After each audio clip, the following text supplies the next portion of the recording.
जय शिवराय मित्रांनो, आपल्या चॅनलमध्ये तुम्हा सर्वांचं हार्दिक हार्दिक स्वागत आहे. मित्रांनो, तुम्ही बघत असताल आता लाडकी बहीण योजनेमध्ये काही महिलांना आता पैसे मिळणार नाहीत. मग त्या अशा कोणत्या महिला आहेत किंवा त्यांना पैसे मिळणार नाहीत किंवा त्यांना मिळालेले ते पैसे सुद्धा परत माघारी करावे लागू शकतात. तर असा कोणता नियम आहे, अशा कोणत्या महिला आहेत, मग ते कसं ओळखायचं, कसं चेक करायचं, हे ज्या महिला आहेत त्या महिला स्वतः चेक करू शकतात आपापल्या अकाउंट वरती. त्यामुळे त्याची संदर्भात आपण आता माहिती इथं बघणार आहोत किंवा कोणत्या महिलांसाठी असा नियम आहे, कोणत्या महिलांना ही नियम लागू होणार आहे किंवा पैसे मिळणार नाहीत. तर बघा, लाडकी बहीण योजनेमध्ये आतापर्यंत अनेक महिलांना 5 हप्ते मिळाले आहेत. 7,500 रुपयापर्यंत त्यांना पैसे मिळालेले आहेत. काही महिलांना नंतर पैसे मिळाले, काही महिलांना निम्मे मिळालेले आहेत, काही महिलांना थोडे पैसे मिळाले आहेत, परंतु सर्वांना थोडे ना थोडे काहीतरी पैसे मिळालेले आहेत. त्यामुळे आता पुढील अपडेट असे आले आहे की लाडकी बहीण योजना या वेबसाईट वरती की ज्या काही महिला आहेत त्या महिलांच्या नावापुढे रेड मार्क आलेला आहे, त्या महिला आता अपात्र ठरणार आहेत. मग ते आता आपण पाहणार आहोत त्या वेबसाईट वरती. तर बघा, लाडकी बहीण योजना ह्या वेबसाईट वरती जर गेलं तुम्ही लॉग इन करून, तर तिथं तुम्ही किती फॉर्म भरलेत, काय भरलेत, हे सगळी माहिती तुम्हाला इथं दिसते ऍप्लिकेशन सबमिटेड मध्ये. तर इथं महत्वाची गोष्ट, आता ह्याचा नियम अगोदर बघणं फार गरजेचं आहे, कारण काही महिलांनी महाराष्ट्रातील भगिनींना आधार देणारी राज्य शासनाची मुख्यमंत्री माझी लाडकी बहीण योजना.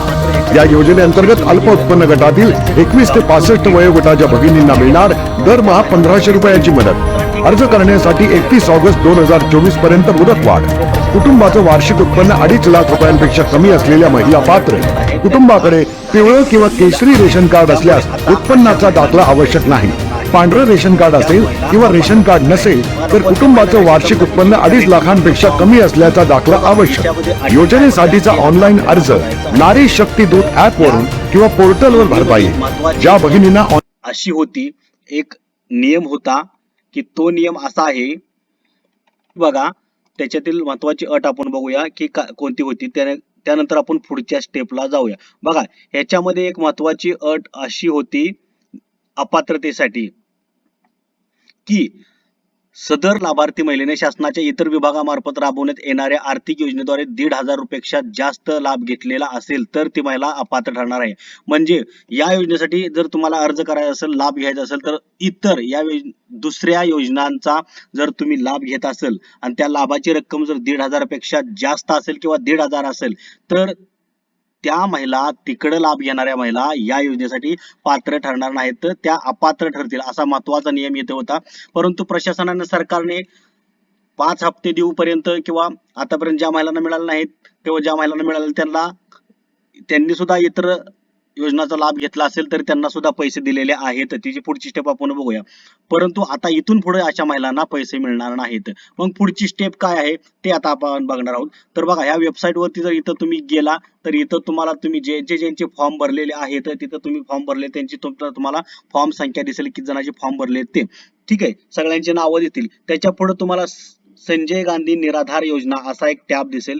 त्या संजय गांधी निराधार योजनेच्या पुढे म्हणजे ज्या ज्या महिलांना लाभ घेतला त्या महिलांचं नाव, त्याच्या पुढे संजय गांधी निराधार योजना, आणि त्या महिलांनी संजय गांधी निराधार योजनेचा लाभ घेतलेला आहे का, त्यांना त्या योजनेचे पैसे मिळतात का, असा चेहरा रेड मार्क तिथं दिलेला आहे. ज्या महिला संजय गांधी निराधार योजनेचा लाभ घेत नाहीत, पैसे घेत नाहीत, 1,500 रुपये घेत नाहीत, संजय गांधी निराधार योजनेमध्ये सुद्धा 1,500 रुपये मिळतात किंवा त्याच्यापेक्षा जास्त काही महिलांना मिळतात.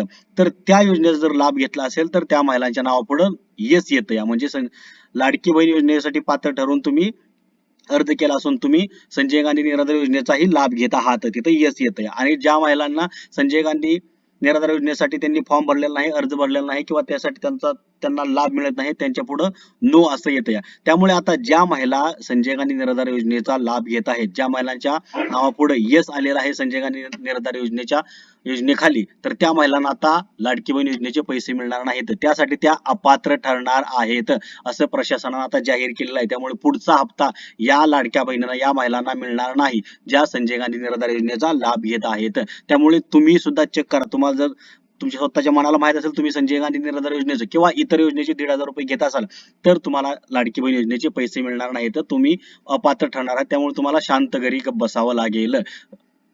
असं आहे. त्यामुळे जर तुमच्या नावापुढे नो असेल संजय गांधी निराधार योजनेच्या खाली, तर तुम्ही निश्चिंत राहा, तुम्हाला त्याचे पैसे मिळत राहतील कंटिन्यू. परंतु तुम्ही जर इतर योजनांचे पैसे घेत असाल अशा योजनेप्रमाणे, संजय गांधी योजनेप्रमाणे, तर तुम्हाला या योजनेचा लाभ मिळणार नाही. अशी अपडेट आपण या ठिकाणी बघितलेली आहे. तुम्ही तुमच्या ज्यांच्याकडे अर्ज भरला किंवा ह्या वेबसाईट वरती जाऊन तुम्ही पाहू शकता तुमचं स्टेटस काय आहे, तुम्ही अपात्र आहात का पात्र आहात, तुमच्या नावापुढे येस आलंय का नो आलंय संजय गांधी निराधार योजनेच्या खाली. तर अशा प्रकारे ही अपडेट आपण आज बघितलेली आहे. सर्वांपर्यंत हा व्हिडिओ पोहोचवा आणि या महिलांना आता पुढून इथून पुढे आता लाडकी बहीण योजनेचे पैसे मिळणार नाहीत. सर्वांपर्यंत हा व्हिडिओ पोहोचवा.